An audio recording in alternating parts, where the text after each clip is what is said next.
Hola amigos, ¿cómo les va? Bienvenidos a este momento en que traemos lo mejor dentro del mundo del arte y del entretenimiento. Recuerde, suscríbase, no nos deje solos y así seguiremos adelante para gusto de nosotros y posiblemente también de ustedes.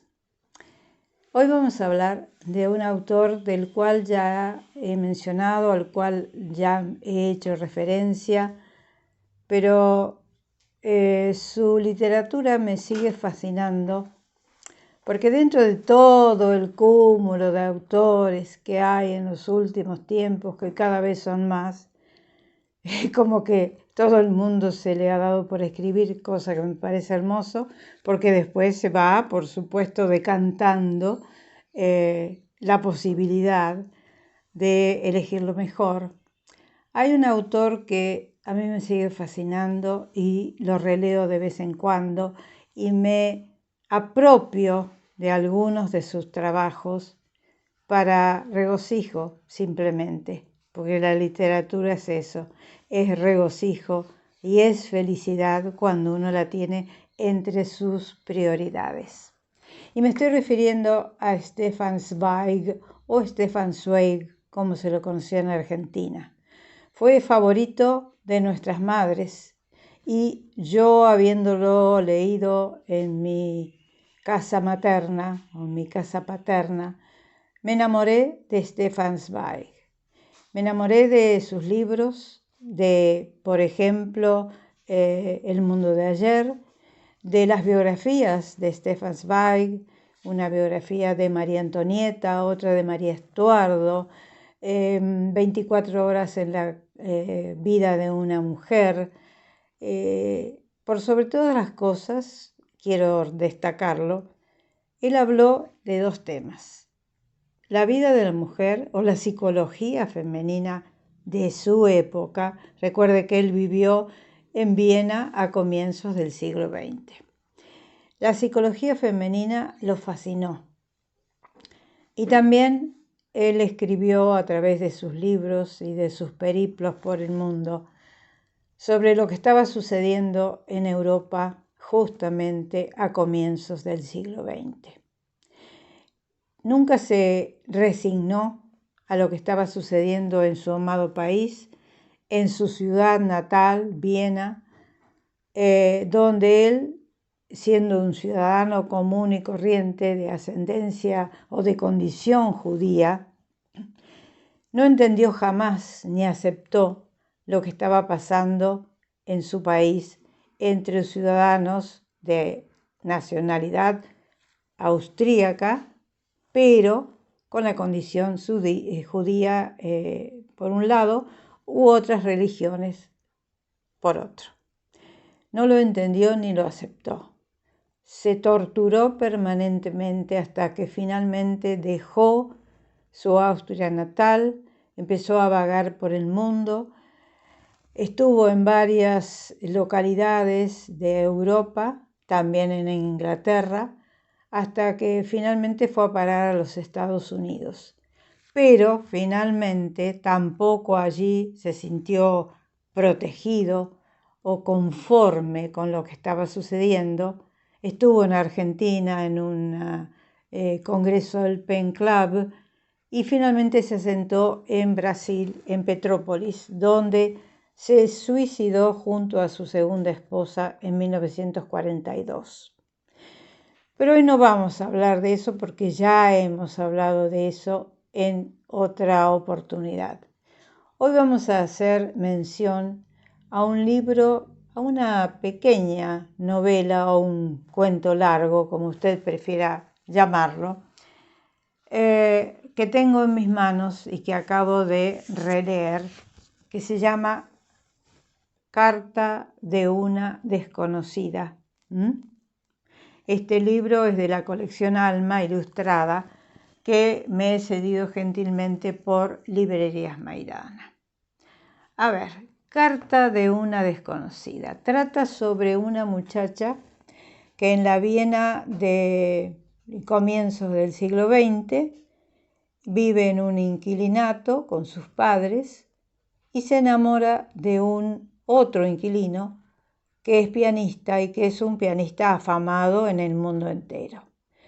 A los 13 años se enamora locamente de él y furtivamente le sigue los pasos y lo controla y lo analiza y lo estudia, siempre con el deseo de que él se enamore de ella en algún momento, cosa que nunca pasa a lo largo de su vida.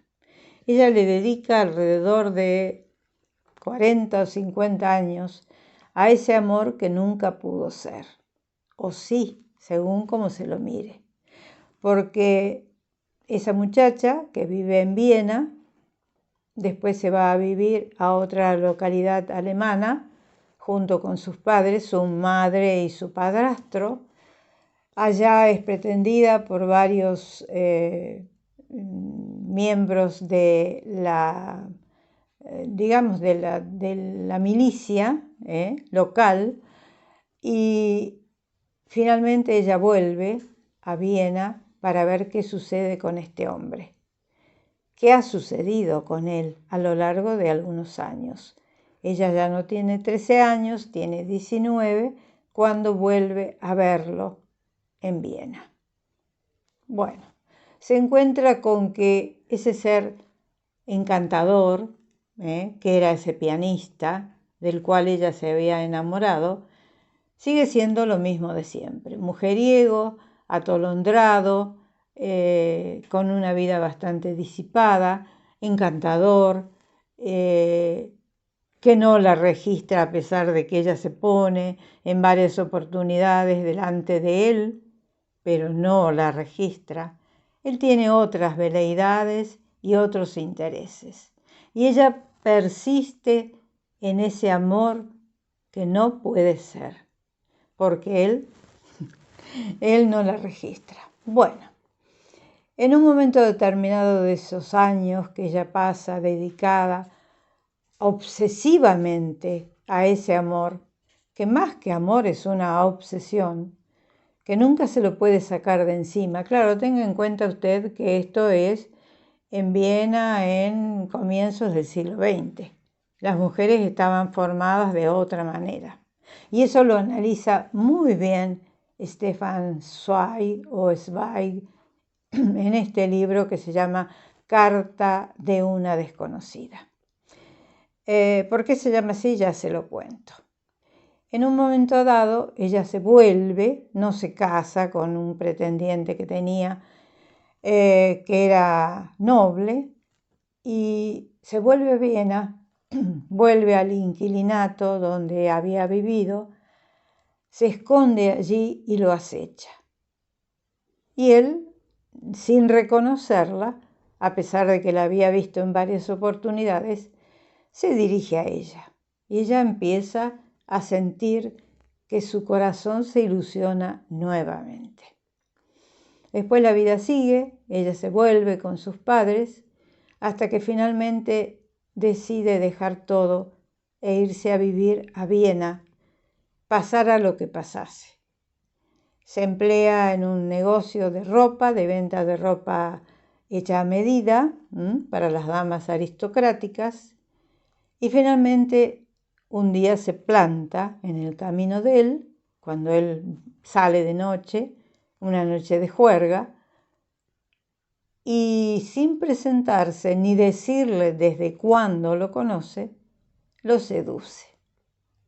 Lo seduce, él la invita, van a pasar la noche al departamento de él, y ella, bueno, se da el gusto de estar con ese hombre al cual ha amado aparentemente durante varias décadas.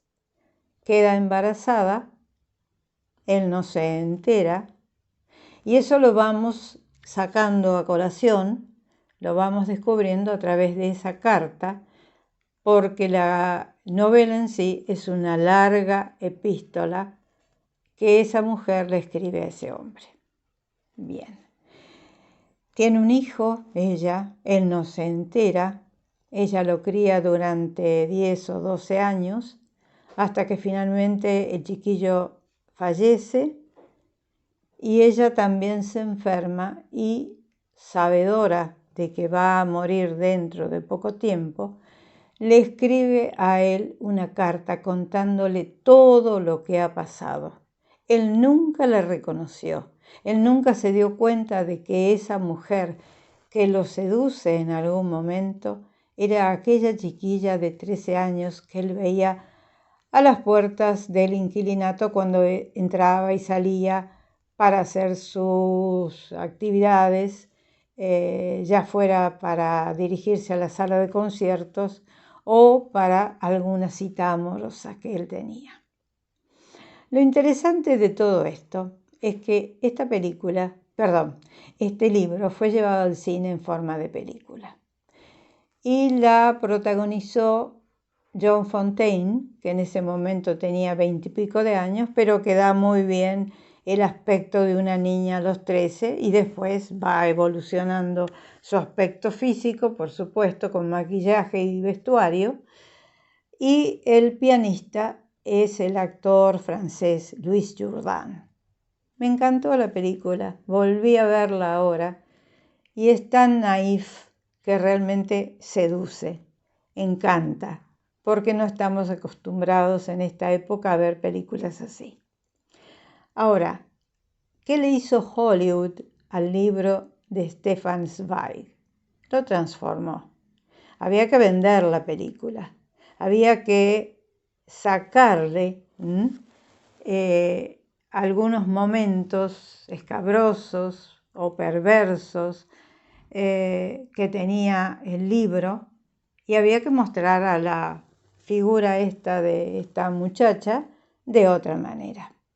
Es decir, en el libro usted lee que ella va a parar durante su embarazo a un asilo, prácticamente un asilo para mujeres embarazadas, sin familia, sin esposo, sin pareja, donde los hijos eran recibidos, traídos al mundo, y bueno, después se los derivaba a donde fuera si no se quedaban con la madre. Hay también algún momento de sordidez donde se habla de las relaciones que una mujer tiene que tener o tenía que tener para sobrevivir en esa ciudad, una ciudad que distinguía entre los poderosos y los no poderosos. Ella era no pudiente, entonces tuvo que avenirse a hacer una vida de prostituta de lujo, que eso no se ve en la película. La enfermedad del hijo apenas se menciona, aunque en el libro se da a conocer con detalles la muerte del chiquillo por fiebre tifoidea en la película, por tuberculosis en el libro, y ella misma se enferma y en la película todo transcurre de una manera un tanto más elegante, y el que tiene que pagar las culpas allí, aparentemente, es el pianista, el hombre que la enamoró sin querer durante mucho tiempo.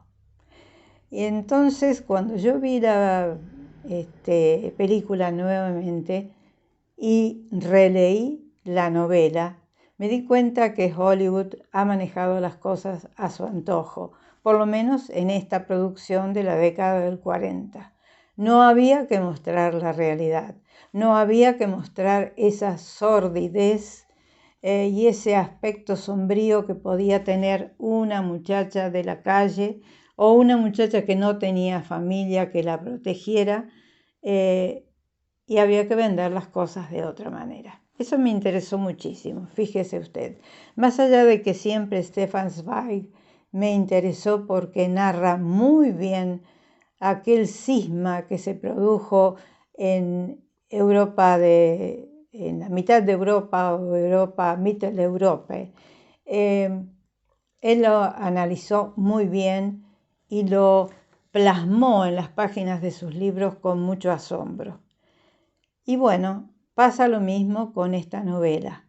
Esta muchacha que era repudiada por la sociedad o que hubiera llegado a ser repudiada por la sociedad de haber existido una circunstancia parecida, el cine hollywoodense lo trata de otra manera. La película es buena, la película es entretenida, es en blanco y negro, está filmada en interiores, en estudios quiero decir, y está muy bien ambientada, en 1910 digamos aproximadamente, con buen vestuario, con buena ambientación, con algunos momentos en que se muestra el esplendor de la corte vienesa de esa época.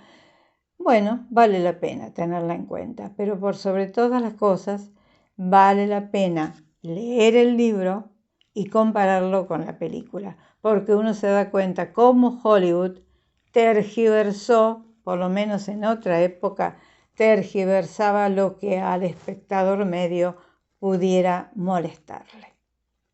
Bien, señores, esto ha sido todo por hoy. Quise retrotraerme a otras épocas y a otros autores. Hoy lo traje a Stefan Zweig. En otra oportunidad traeremos a alguien del momento, de ahora. Y bueno, seguiremos adelante con este programa que trae lo más importante dentro del mundo del arte y del entretenimiento. Me despido de todos ustedes, agradezco a Gustavo que está siempre allí al pie de la cámara como corresponde. Yo me despido hasta cualquier momento y que la pasen ustedes muy, muy bien. Chao.